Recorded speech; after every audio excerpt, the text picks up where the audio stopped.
Organizational psychology is an ever-changing discipline. As workplace norms evolve, so does the course of research in this field as well. So one notable recent trend that has changed how organizational psychologists conduct research is that of globalization. So within globalization, corporations are growing and expanding across the globe. New competitors are popping up left and right. So with that, the competition to provide the best product or service has also risen dramatically. This trend has caused industrial and organizational psychologists to come to understand that many of the theories that are held are limited in their cultural application. They don't apply or fit the unique way that other cultures may function. So this has become an issue with employees who may be working in other countries. Maybe they're normally from the United States or have been raised and lived here their entire lives, and now they're working in another country where their cultural norms are vastly different than what they're used to here. So in the workplace, that can look like differences in working style, productivity, expectations, socialization practices, just to name a few. So in addition to struggles within the workplace, they're also, maybe having a culture shock outside of the workplace. So this could lead to problems both at home and then those bleed over into the workplace and their career as well. So with that, research is now focusing on expatriation or how employees are psychologically adapting to their new environment. Another aspect of INO psychology is of note is the socialization process within organizations. So for example, using the Liberty Graduate Program, within our program, the socialization process might look a little different than a traditional organizational socialization process, just because of the nature of the program being 100% online. It provides a unique challenge to effectively socialize students, just because we're not in that classroom environment, not face-to-face, not in that setting. The stages of socialization can be well explained through Feldman's model. The 5 stages effectively outline the socialization process and can be applied to any organization, including that of our graduate program. The first stage is the anticipatory socialization, which happens before a person joins an organization. So for graduate students, that may look like completing their undergrad coursework. They might already be at Liberty University, or they may have done their undergrad a long time ago and now they're looking for a graduate program, not at Liberty University. They're just feeling things out, trying to figure out what would be the best fit. So because our specific program is online and the students' perception of the university comes mainly from what they find on the internet and websites, maybe email back and forth with the admissions team, or phone calls. The admissions team is great with phone calls as well. The next stage within Feldman's model is the encounter stage. In this stage, the students are accepted into the program and they're beginning their coursework, meeting peers, meeting professors. At Liberty, online students are adjusting to new schedules and their instructors and how they function, how they teach, how they choose to communicate, as well as like the expectations that Liberty has for their students. The third stage is the change and acquisition stage. Within this, the students starting to feel at home in their environment. They may have taken a couple of courses. They're accustomed to the schedules and the rules, and they're feeling pretty confident in their role as a graduate student, hopefully. The fourth stage is the behavioral level. And that's the time that we're going to be able to find out if the student is able to acclimate to the new environment or if they maybe aren't going to be successful in this environment. So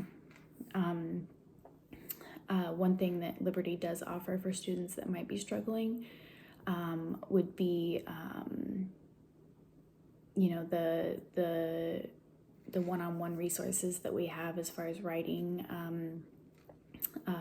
other programs and classes that you can take if you fall behind. So The fifth stage, the effective outcome stage, refers to the person's attitude towards their role in the organization overall. That includes motivation, how involved they are in the program.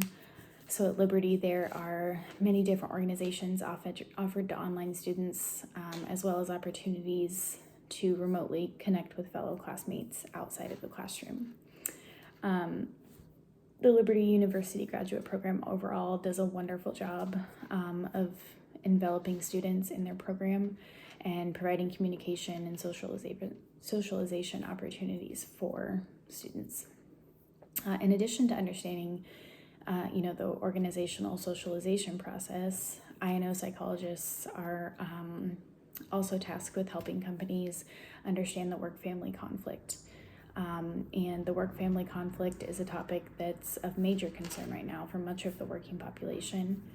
In recent years, a focus on reducing the issue has led to many organizations, saying that they are family-friendly or that they, have family-friendly policies to, attract new employees.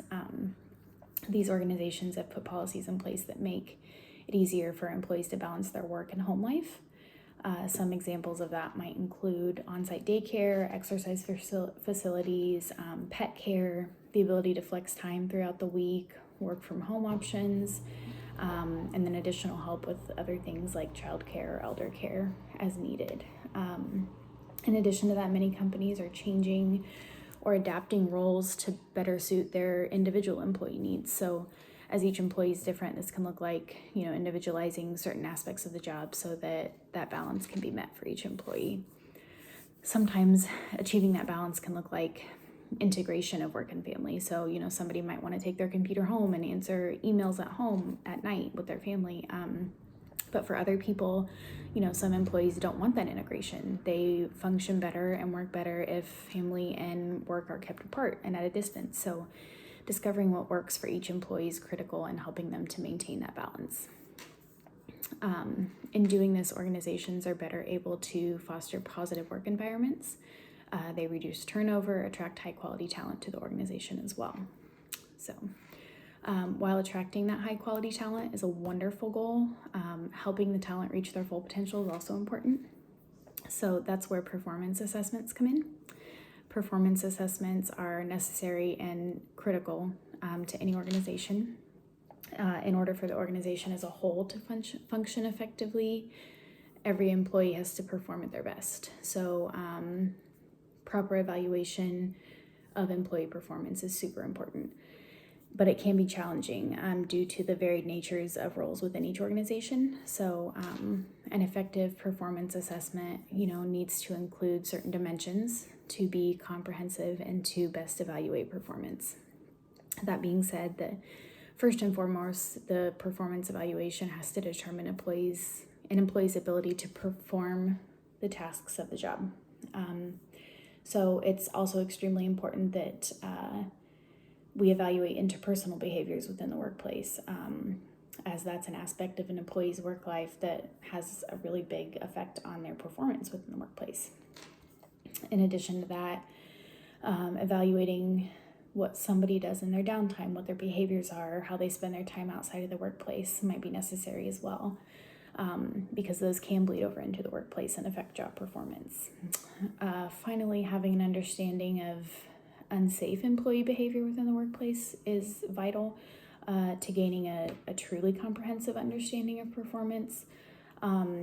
Even if someone's very good at their role, but they do it in an unsafe manner, or they're, maybe doing some things that could put someone else at risk, it's potentially a huge issue both for the employee and the organization. So putting all the dimensions together helps us gain a better understanding of employee performance, and it ultimately benefits the employee and the organization because it can yield greater performance and help employees and the organization grow. While having a strategy to help employees grow and succeed is super important, there are some aspects of an organization, organizational constraints that can prevent employees from meeting that full potential within the workplace. Organizations can often have constraints that are unintentional, and they bring about issues for their employees and often result in negative emotional reactions from the employees. So that can lead to less positive feelings towards the organization as a whole. Common workplace constraints might include lack of budgetary support, lack of time and materials necessary to complete a job, lack of aid of others. So, maybe they need an additional support person to effectively get their job done, and they don't have that. So issues with the work environment are just a few. So if an organization doesn't have the budget to provide employees with the needed resources to complete their jobs, or if they're not given enough time to finish certain assignments or projects, they might begin to have negative feelings towards the organization. So within that, they may begin to feel overworked and undervalued. They might begin to have negative feelings towards their role.